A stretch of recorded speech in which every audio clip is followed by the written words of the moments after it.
ரொம்ப ரொம்ப ஈஸியான ஒரு மெத்தடில் நல்ல டேஸ்டியான ஒரு சிக்கன் தம் பிரியாணி ரெசிபி தான் இந்த வீடியோவில் நம்ம பார்க்க போகிறோம். Welcome to homemade recipes Tamil.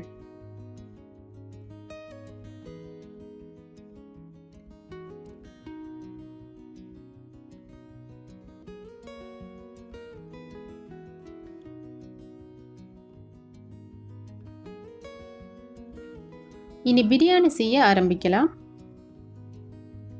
இந்த சிக்கன் தம் பிரியாணிக்கு 1/2 கிலோ அளவுக்கு பீட்டி ரைஸ் எடுத்து வச்சுருக்கேன்.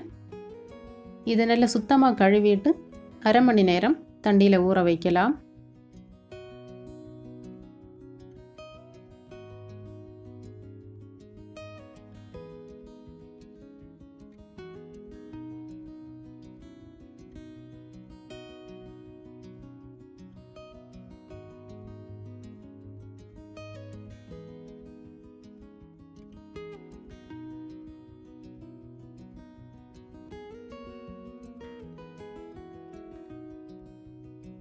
கழுவின பாஸ்மதி ரைஸை அப்படியே மூடி வைக்கலாம்.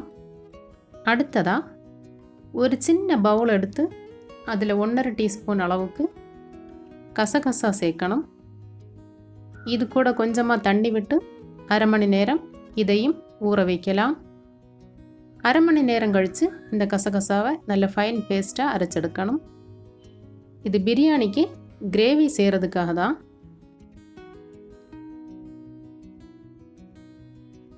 அரை கிலோ பாஸ்மதி ரைஸுக்கு 1 கிலோ அளவுக்கு சிக்கன் எடுத்து நல்லா சுத்தமாக கழுவி வச்சுருக்கேன். இனி இதை ஒரு பாத்திரத்தில் கொட்டி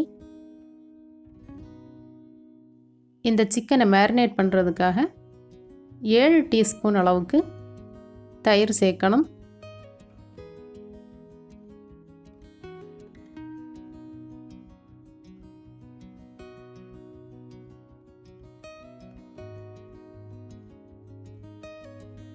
இது கூட 2 டீஸ்பூன் இஞ்சி பூண்டு பேஸ்ட், 1 டீஸ்பூன் மிளகாய்த்தூள், 1/2 டீஸ்பூன் கரம் மசாலா, 1/2 டீஸ்பூன் மஞ்சள் தூளும் சேர்த்து தேவையான அளவு உப்பும் சேர்த்து கையால் நல்லபடியாக இதை மிக்ஸ் பண்ணி வைக்கலாம்.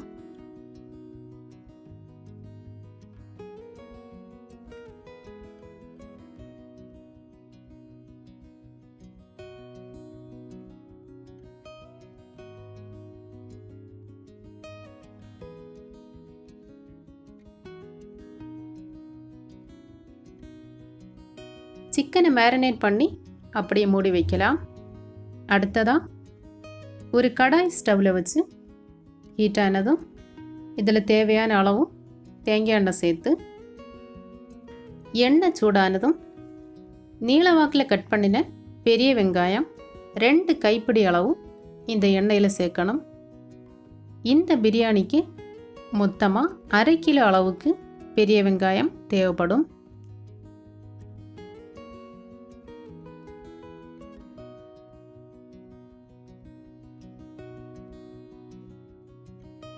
இந்த வெங்காயத்தோட நிறம் மாறி லைட்டாக கோல்டன் ப்ரௌன் கலரில் வந்ததும் இது கூட தேவையான அளவு கிஸ்மிஸ், தேவையான அளவு முந்திரி பருப்பும் சேர்த்து இந்த வெங்காயம் பொரிஞ்சு நல்ல கோல்டன் ப்ரௌன் கலரில் வந்ததும்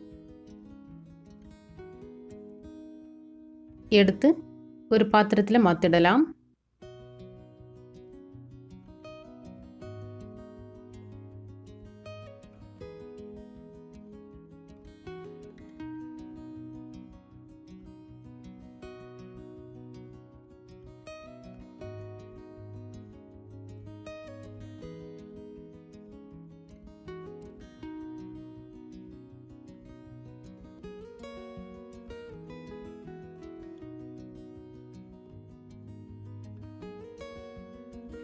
அடுத்ததாக அதே எண்ணெயில் திரும்பவும் 2 கைப்பிடி அளவுக்கு பெரிய வெங்காயம் சேர்த்து வதக்கலாம்.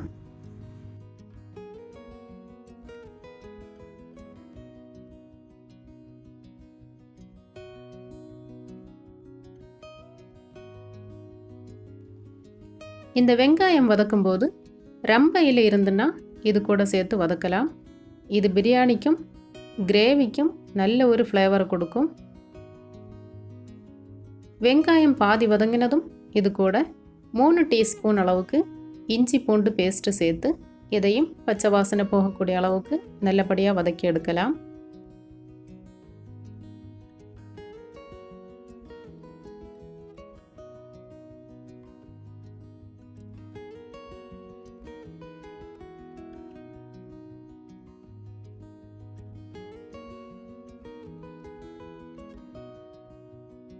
இனி இஞ்சி பூண்டு பேஸ்ட்டோட பச்சை வாசனை போனதும் 1/2 டீஸ்பூன் அளவுக்கு கரம் மசாலா சேர்க்கணும்.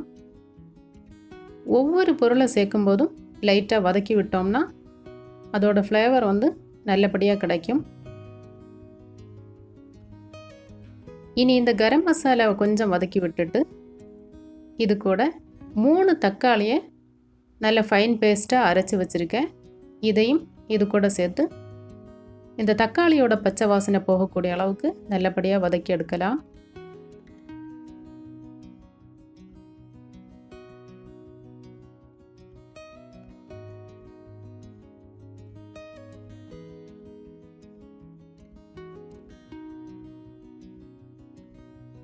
தக்காளியோட பச்சை வாசனை போய் நல்ல சுருளை வதங்கினதுக்கு அப்புறமா இது கூட 2 டீஸ்பூன் அளவுக்கு மிளகாய் தூள் சேர்த்து லைட்டாக வதக்கி விடலாம்.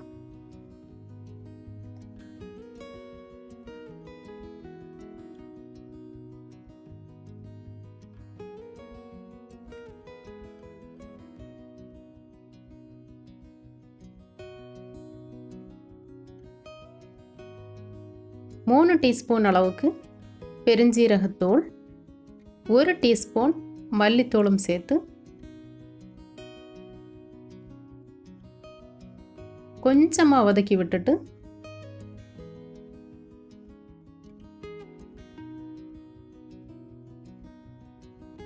இது கூட அரை மணி நேரம் ஊற வச்ச கசகசாவை இது போல் நல்ல ஃபைன் பேஸ்ட்டாக அரைச்சி இது கூட சேர்த்து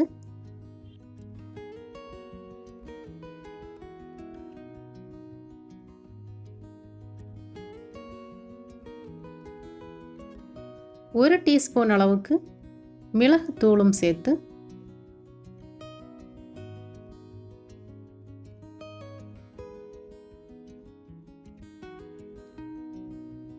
கொஞ்சம் வதக்கி விட்டதுக்கு அப்புறமா நாம மேரினேட் பண்ணி வச்சிருந்த சிக்கனை இது கூட சேர்க்கலாம்.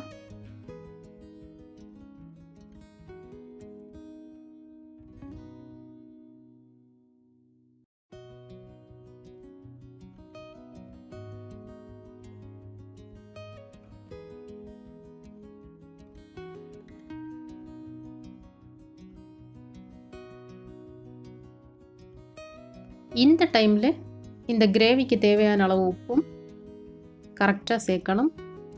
ஏற்கனவே சிக்கன் மேரினேட் பண்ணும்போது 1 டீஸ்பூன் உப்பு சேர்த்துருக்கோம். அதனால் தேவையான அளவு உப்பு இந்த டைமில் சேர்த்தா போதும். இனி இதை கொஞ்சம் வதக்கி விட்டுட்டு மூடி போட்டு லோ ஃப்ளேமில் வச்சு இந்த சிக்கனை பாதி வேக வச்சு எடுத்தால் போதும்.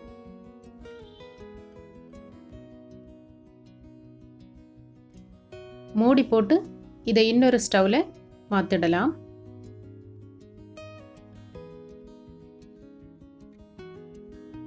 இனி பிரியாணிக்கு தேவையான ரைஸ் எப்படி ரெடி பண்ணுறதுன்னு பார்க்கலாம்.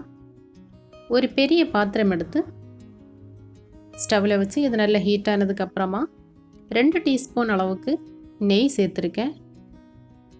இந்த நெய் கூட தேவையான அளவு தேங்காய் எண்ணெய் சேர்த்து எண்ணெய் லைட்டாக சூடானதுக்கப்புறமா இது கூட 2 பே லீஃப், ஒரு சின்ன துண்டு கருவாப்பட்டை, 6-7 ஏலக்காய், 4-5 கிராம்பு, கொஞ்சமாக ஜாவித்ரி, 1 டீஸ்பூன் ஷாஜீரா, கொஞ்சமாக ரம்ப இலையும் சேர்த்து 5 பச்சை மிளகாயும் சேர்த்து 1 கைப்பிடி அளவுக்கு புதினா, 1 கைப்பிடி அளவு கொத்தமல்லியும் சேர்த்து 1 கைப்பிடி அளவுக்கு நீளவாக்கில் கட் பண்ணின பெரிய வெங்காயம் சேர்த்து நல்லபடியாக வதக்கி விடலாம்.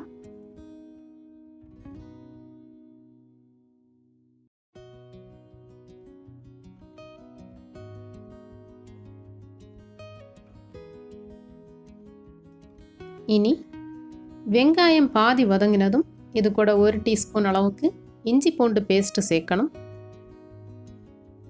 இந்த வெங்காயம் இஞ்சி பூண்டோட பச்சை வாசனை நல்லபடியாக போகும் வரை இதை வதக்கி எடுக்கலாம்.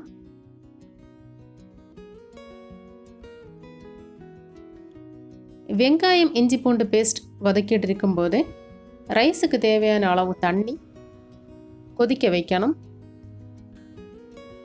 பச்சை தண்ணி சேர்க்காம நல்ல கொதிக்க வச்ச தண்ணி தான் இது கூட சேர்க்கணும். 1 பங்கு அரிசிக்கு 1 பங்கு தண்ணி தான் பிரியாணிக்கு கரெக்டான அளவு. ஏன்னா இந்த கிரேவியில் இருக்கக்கூடிய தண்ணியும் சேர்த்து கரெக்டாக இருக்கும். இனி இந்த பிரியாணிக்கு தேவையான அளவு உப்பும் சேர்த்து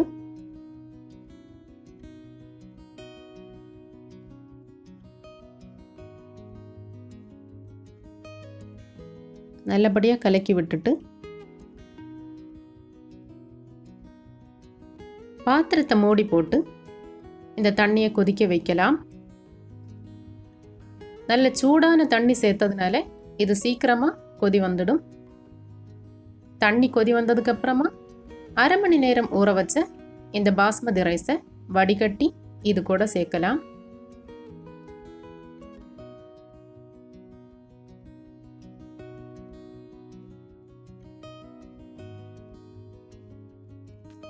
பிரியாணிக்கு நல்ல ஒரு ஃப்ளேவர் கிடைக்கணும்னா 1/4 டீஸ்பூன் போல் பைனாப்பிள் எசன்ஸ் சேர்த்தா போதும்.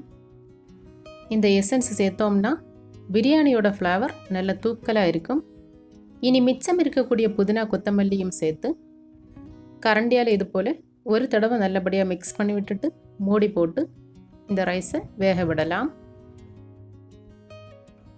ரைஸ் ரெடி பண்ணிட்டு இருக்கும்போது இந்த சிக்கன் கிரேவி பாதி அளவுக்கு வெந்து ரெடி ஆயாச்சு.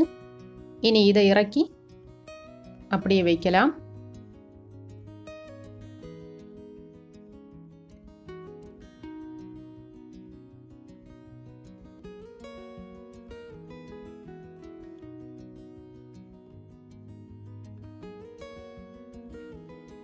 ரைஸ் குக் ஆகிட்டு இருக்கும்போது ஒரு தடவை இது போல் மூடி ஓப்பன் பண்ணி லைட்டாக மிக்ஸ் பண்ணி விட்டுட்டு மூடி வைக்கணும்.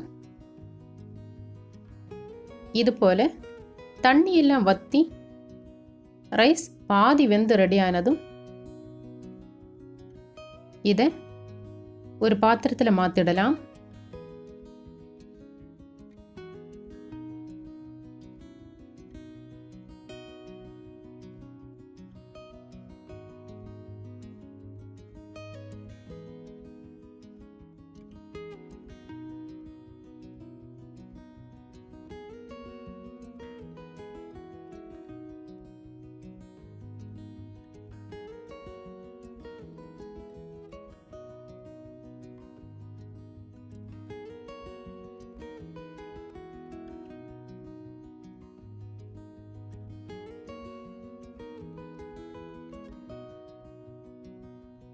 ரைஸை ஃபுல்லாக மாற்றினதுக்கப்புறமா இந்த சிக்கன் கிரேவியை இந்த பாத்திரத்தில் சேர்க்கணும்.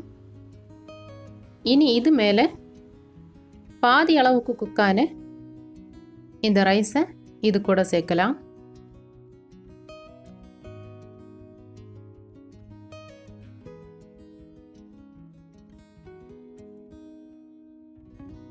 இனி இந்த ரைஸ் மேலே பொரிச்ச வெங்காயம், முந்திரி பருப்பு, கிஸ்மிஸ் சேர்த்து மூடி போட்டு லோ ஃப்ளேமில் வச்சு 20 நிமிஷம் தம் போடணும்.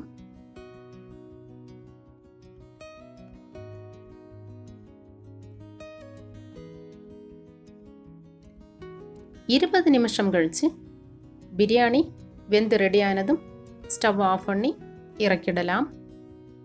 இனி இதை ஒரு தடவை நல்லபடியாக மிக்ஸ் பண்ணி விட்டுட்டு மூடி அப்படியே வைக்கணும்.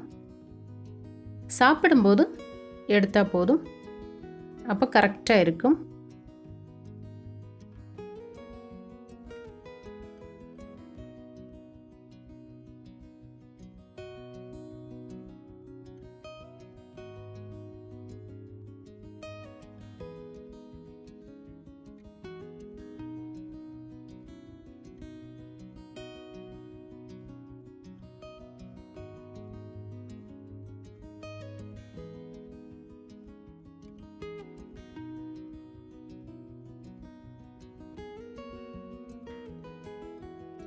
நல்ல சுட சுட டேஸ்டியான சிக்கன் தம் பிரியாணி ரெடி பண்ணிட்டோம்.